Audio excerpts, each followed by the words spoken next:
গামোচা দি বনাব পৰা jewellery set চাওঁ আহক গামোচা দিনো কেনেকৈ জুৱেলাৰী ছেট বনাব পাৰি যিটো চকৰ বুলিও কয়। মই তাৰ বাবে গামোচাৰ ফুল থকা অংশটো কাটি লৈছোঁ। দীঘলটো লৈছোঁ 38 চেণ্টিমিটাৰ আৰু পথালিটো লৈছোঁ 5 চেণ্টিমিটাৰ আৰু গামোচাৰ ভিতৰৰ বাবে মই বক্ৰম ব্যৱহাৰ কৰিছোঁ আৰু সেইটো বেজি দি ভালদৰে চিলাই লৈছোঁ। চিলাই কৰাৰ পিছত এনেধৰণে দেখিব চাওক।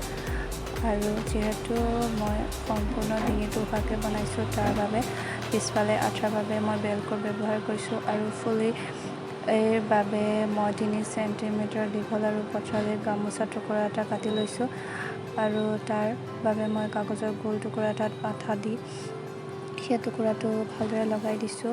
চাওক মই দেখুওৱা ধৰণে আপোনালোকে ঘৰত অতি সহজ পদ্ধতিৰে বনাব পাৰিব।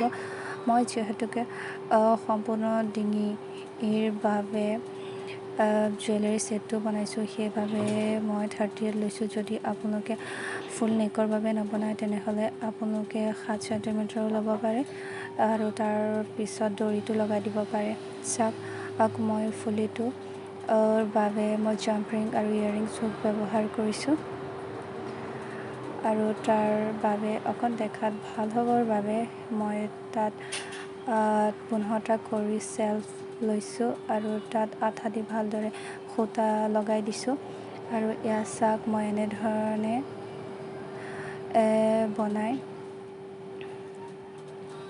হৈছে আৰু কেনেকুৱা লাগিছে ক'ব। এয়া মই পিন্ধি আপোনালোকক দেখুৱাইছোঁ। চাওক ঘৰতে কেনেধৰণে গামোচা দি জুৱেলাৰী ছেট বনাব পাৰি অতি কম খৰচতে।